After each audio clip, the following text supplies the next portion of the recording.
From the Presidential Palace, Manila, Dateline Malacañang.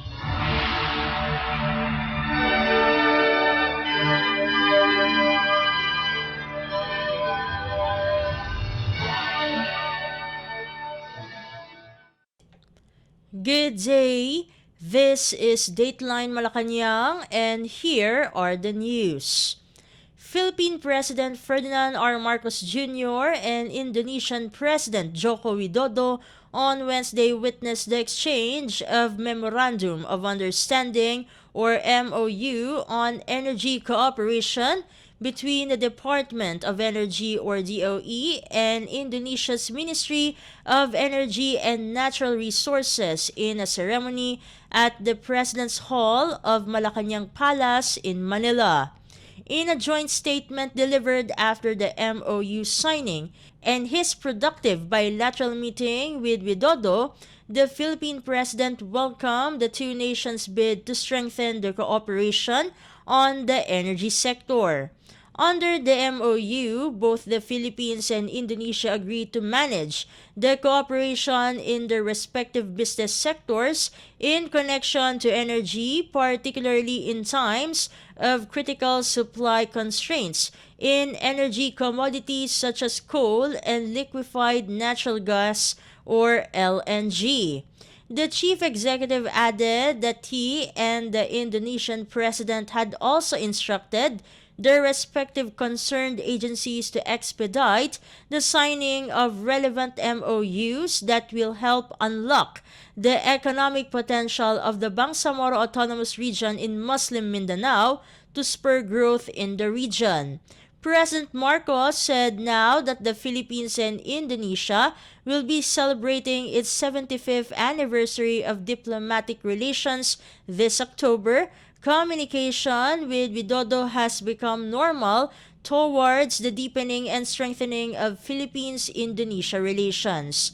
During their bilateral meeting, both leaders acknowledged that complying with the United Nations Convention for the Law of the Sea, or UNCLOS, is crucial to maintain peace and stability in the oceans and the seas, including the South China Sea. Let's listen to the statement of Philippine President Ferdinand R. Marcos Jr.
And you just heard Philippine President Ferdinand R. Marcos Jr.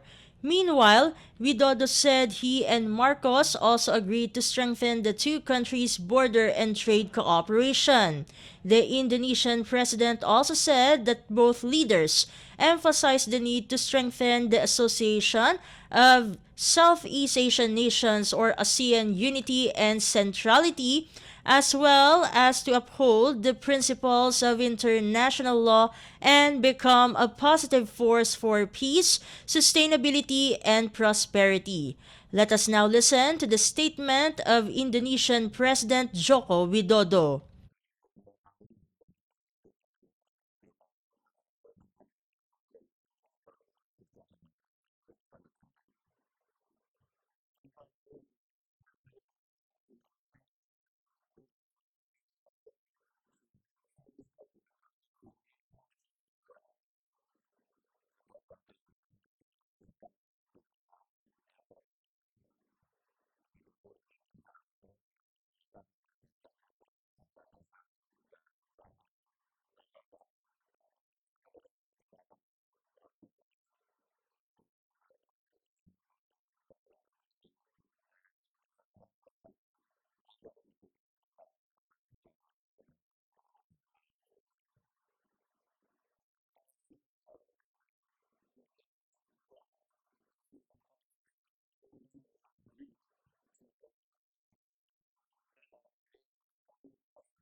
And you just heard Indonesian President Joko Widodo. Dateline Malacañang. Meanwhile, Philippine President Ferdinand R. Marcos Jr. on Wednesday said that Philippines-Indonesia relations beyond October would continue despite Indonesian President Joko Widodo's scheduled retirement. During the state luncheon hosted by the Philippine President for Widodo at Malacañang Palace, the chief executive said both nations have fostered a true relationship built on 7.5 decades of trust, mutual understanding, and extensive engagement throughout the years. President Marcos acknowledged the good relationship between the two countries under the leadership of Widodo, and he would also continue to seek his help even beyond the Indonesian president's term. Widodo arrived in Manila on Tuesday for a 3-day official visit aimed at strengthening Indonesia's relations with the Philippines. Let us now listen to the message of Philippine President Ferdinand R. Marcos Jr. The Philippines and Indonesia are not only neighbors, but also brothers and sisters, sharing a long-standing history, a vibrant culture, and common aspirations for peace and prosperity for our people and in the future. We have fostered a mature relationship built on 7.5 decades of trust, mutual understanding, and extensive engagements throughout the years. I am pleased with our cordial and substantive discussions this morning, which are reflective of the successes we have achieved in the past. I assure you, sir, that the Philippines will remain committed to working closely and actively with Indonesia as we nurture our bonds of kinship and elevate our relations to new heights.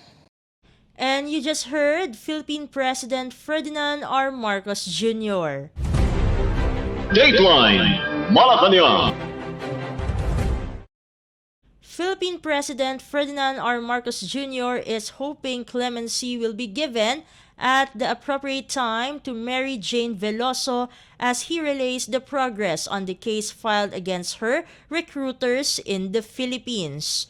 During a meeting with Indonesian President Joko Widodo in Manila on Wednesday, the Philippine President reported that the legal interrogatories required from the Philippine Regional Trial Court on Veloso's case have already been sent to Jakarta for her to answer. In a statement, Department of Foreign Affairs or DFA Undersecretary Maria Teresa Lazaro said this will be part of her testimony on the pending case that she filed against her illegal recruiters. Meanwhile, Undersecretary Lazaro said the Philippine government will continuously exhaust all efforts to assist Veloso and her family. Last December, Lazaro said the family of Veloso was able to visit and spend several days with her through the assistance of the DFA and the Philippine Embassy in Jakarta. Veloso has been on Indonesia's death row due to drug charges. She was arrested in 2010 after Indonesian authorities found 2.6 kilograms of heroin in her suitcase. She was given a last-minute reprieve in April 2015 when the Philippine government informed Indonesia that her recruiters had surrendered. Dateline Malacañang. Meanwhile, the Philippine Department of Migrant Workers or DMW announced that 29 overseas Filipino workers or OFWs from Israel are scheduled to return to the country on Thursday, January 11th. This is part of the country's repatriation efforts for Filipinos who wish to choose to go home amid the continued conflict between the Israeli forces and terrorist group Hamas. According to the advice issued by the DMW, the OFWs will arrive at the Ninoy Aquino International Airport or NAIA Terminal 3 in Pasay City on board Etihad Airways flight EY424. Of the 29 OFWs, 28 are caregivers, while one is a hotel worker, which constitutes the 15th batch of OFWs that return to their country and will be receiving assistance from the national government. In total, the DMW said 424 Filipino workers from Israel have chosen to return to their country in order to be with their family and relatives. Dateline Malacañang. In other news stories, the Philippine Coast Guard, or PCG, on Wednesday said that it has completed a week-long rotation and resupply, or RORE, mission in the West Philippine Sea, or WPS, despite being shadowed by Chinese Coast Guard, or CCG, vessels. In a statement, the PCG said multi-role response vessels, or MRRV, BRP Cabra and BRP Sindangan conducted the RORE mission from 3rd to the 10th of January, when they arrived at the port of Buliluyan in Bataraza, Palawan Province. The PCG said that the MRRVs and their crew were able to deliver essential supplies to the personnel deployed at the Kalayaan Island Group, specifically at Lawak Island, Panata Island, and Pag-asa Island. Members of the Philippine National Police, or PNP, Maritime Group also took part in the mission. Coast Guard District Palawan Commander Captain Dennis Labay lauded the PCG personnel stationed in these islands for actively serving at far-flung units in the WPS, especially during the holiday season. Labay said that the PCG personnel stationed in these islands will also have time to come home to their families, but of course they will have to be prepared and ready to be deployed again. Meanwhile, PCG Commandant Admiral Ronnie Hill Gavan said these islands will undergo improvements this year as the PCG received an additional budget for infrastructure development to boost response and monitoring capabilities in the WPS. In a message to reporters, PCG spokesperson Commodore Armando Balilo said the mission went smoothly with no confrontations with any Chinese vessels. However, Balilo said a CCG vessel was spotted to have monitored and shadowed the PCG vessels during the mission. Dateline Malacañang. The Philippine Council for the Welfare of Children, or CWC, is planning to expand the coverage of the Makabata Hotline 1383 nationwide. According to CWC Executive Director Angelo Tapales, this would allow them to address or answer those who have questions, concerns, or complaints with regards to children and their rights. In an interview, the official said that since they started the hotline last year, they have received a total of 290 cases. Among these are questions in relation to the rights or violations to the rights of children.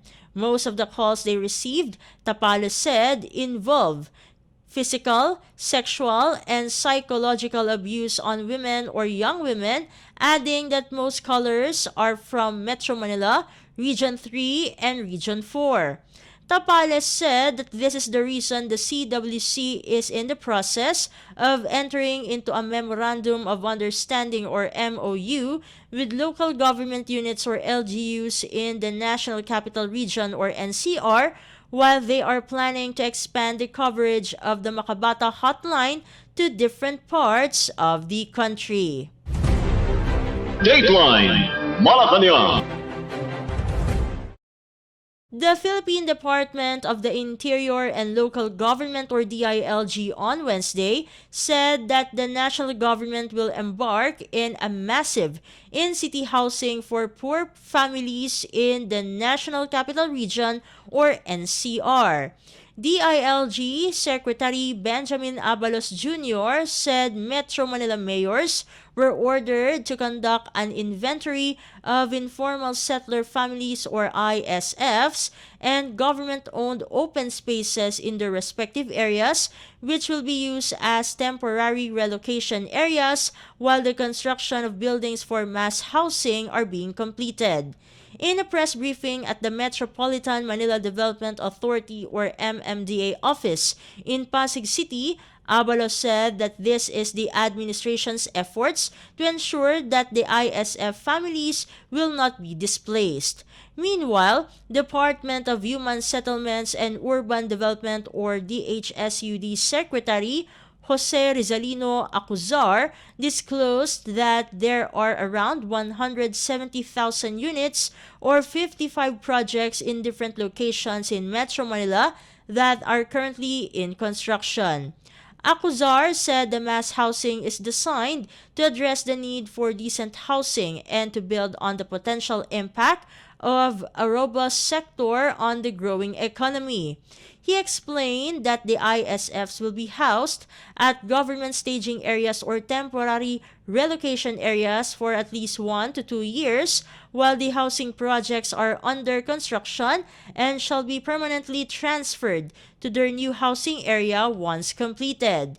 Aside from government-owned open spaces, Metro Manila Council or MMC President and San Juan City Mayor Francis Zamora said they are also eyeing the cooperation of private property owners in the project. He said this could be done by providing incentives to owners who will allow the use of their properties that are idle as staging areas. The DHSUD is eyeing to address the 6.5 million backlog in housing across the country. The mass housing received a good support system from various government agencies, including the recently approved 13 billion peso revolving credit lines by the Home Development Mutual Fund or Pag-ibig Fund. Dateline Malacañang. Before we conclude our program, we would like to invite everyone to come and visit our Facebook page at Radyo Pilipinas World Service. You will be able to hear and view our Filipino and English programs, including news updates here in the Philippines. Kindly subscribe, like, or share our posts as well. And that concludes this edition of Dateline Malacañang for Radyo Pilipinas World Service. This has been Steph Vicente. Good day and stay safe, everyone. From the Presidential Palace, Manila, Dateline Malacañang.